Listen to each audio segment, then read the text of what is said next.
In the spring of 1983, just 4 days before A Nation at Risk was released, President Ronald Reagan addressed the nation. My fellow Americans, I'd like to talk with you today about a subject of paramount concern to every American family, the education of our children.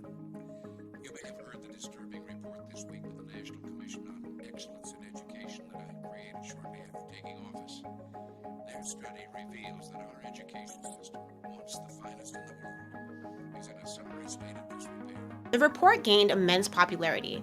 The U.S. government printing office handed out over 400 copies in just 1 hour, and more than 6 million copies over the next year. Reagan, who was known for wanting to cut education spending, had already promised to defund the Department of Education in his 1982 State of the Union speech. So, how did this administration win over the American people and shape education reform for the next 41 years? Before A Nation at Risk came out, the U.S. education system had many inequities. And in the 1960s and the 1970s, the U.S. federal government tried to fix those inequalities and improve access to education, especially when it came to marginalized communities. Important cases and laws like the Brown versus Board of Education made public schools desegregate. The Elementary and Secondary Education Act of 1965, especially Title I, provided federal funds to schools serving low-income students. The Individuals with Disabilities Education Act made sure that children with disabilities got a free and appropriate public education tailored to their needs. But by the late 1970s, people were worried about how well these reforms were working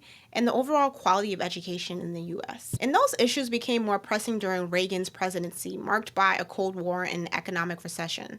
The need to stay competitive against the Soviet Union led to a renewed focus on improving the education system. We can date back to Reagan's approach to education reform when he was the governor of California. During that time, he pushed to end free tuition for state and university students, often called for 20% cuts in higher education funding in each year. And these budget cuts also extended to basic K-12 education, leading to higher local taxes and the decline of California public schools. The National Commission of Excellence in Education was created by then Secretary of Education Terrell Bell, who was appointed by Reagan. And Bell's main goal was to highlight the issues in education, potentially justifying the elimination of the DOE.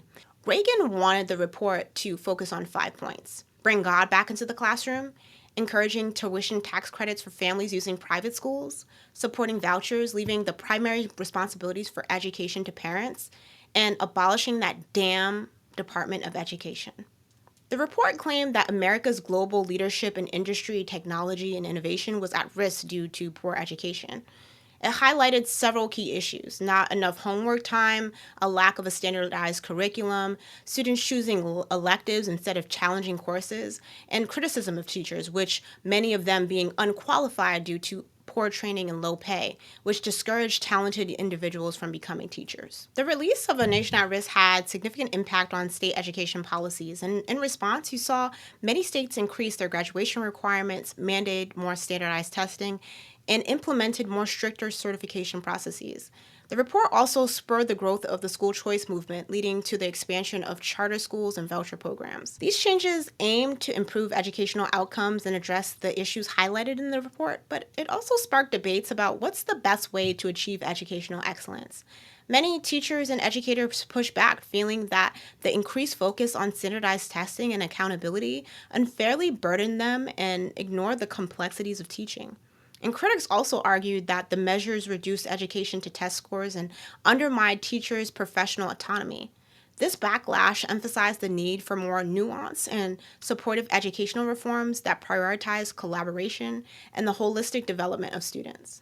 After the report, the concept of mediocrity shifted due to market-based approaches and neoliberal ideas as discussed by Rodriguez in A Rising Tide of Discontent.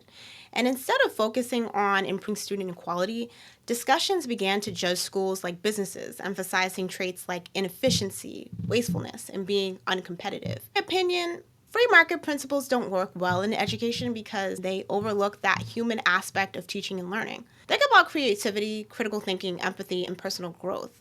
These are qualities that can't be measured by business metrics. And I think free principles also ignore the complex and societal factors affecting educational outcomes and unfairly punish under-resourced schools.